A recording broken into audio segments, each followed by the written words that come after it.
I hope you guys enjoyed the break. Let's get into it. So, we're going to be doing our discussion on the second half of the Samurai Troopers series, and we're going to be discussing episode 1. Let's get into it. So, the episode starts with the guys enjoying their fruits of their labor, having toys and gifts, and seeing themselves on the news as the events take place 3 months after the events of the first part of the series. Enjoying themselves and seeing a lot of stuff, they begin to talk about where everybody is currently in the series. Mira steps down as captain and they get a new one. June is walking around trying to focus his abilities more as an ancient one. The old school troopers are now living their normal lives while Ryo is on the train, still contributing to the training and the upbringing of the new troopers. He seems to be injured, so I guess he didn't come out completely unscathed fighting Ramaga. So we have to see if that's a temporary thing or a permanent. But overall, as they're going through and showing where everyone is, the sky opens up and a new portal begins to show. With this portal, they are very confused and everyone is scared that they just came back from the events from part of the first half, now having to deal with a new one. So they immediately spring into action to see what they can do. Meeting their new captain, they begin to talk about what actions they can take in finding it. And one of those actions is going into the demon world.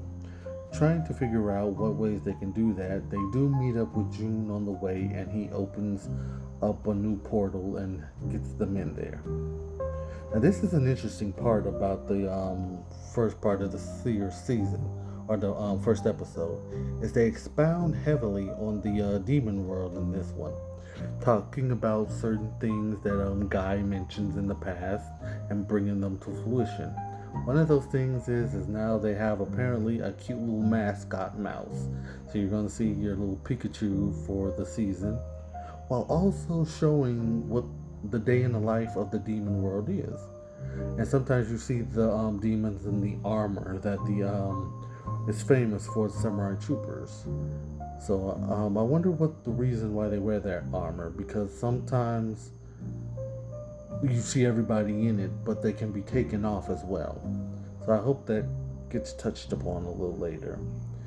Getting into a fight and getting found out, they have a bounty on their head in the demon world, and they run to an old spot where they meet the last namers.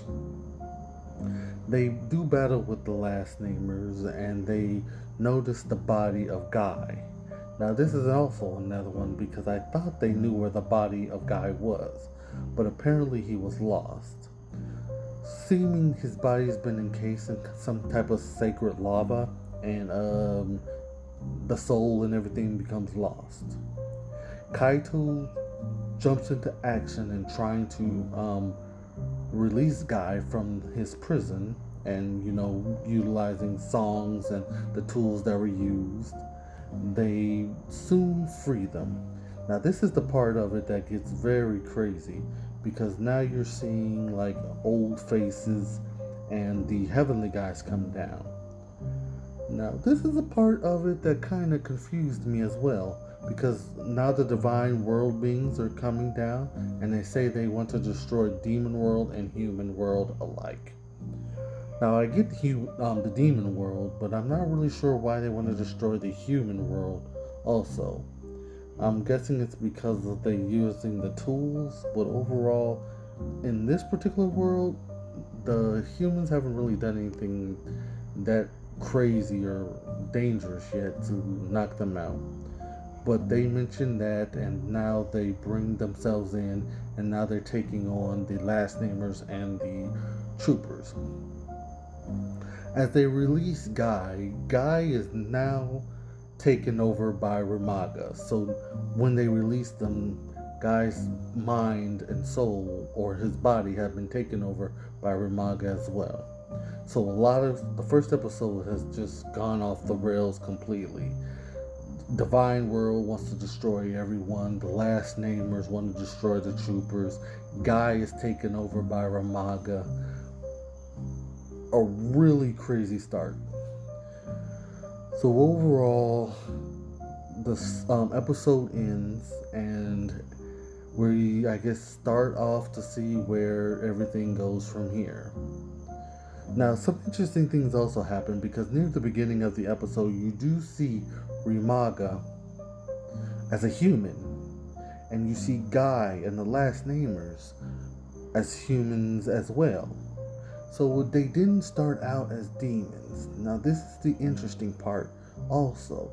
So, did the guys lose their memory as Ramaga takes the tools and he gets the armor of the evil armor that he's encased in, and I guess the boys lose their armor as he goes into a sleep? Look, again, I like this part that it doesn't tell you everything, but I will say that this episode did have some kind of pacing issues, and it didn't highlight things as well as it could have. So, but I know it tries to, tell a lot without telling it. So I guess as the mystery keeps on and comes back, you'll see a lot of things start to unravel. But overall, I like where the good start, where things are going to go, and we'll see where this three sectional war goes, and where the warriors come in and the old troopers come in, and this is a great start. So thank you guys for sitting with me, and to the second half of the troopers, I hope you guys are along for the ride. Let's get into it and have a good time. Thank you guys, and have a good one.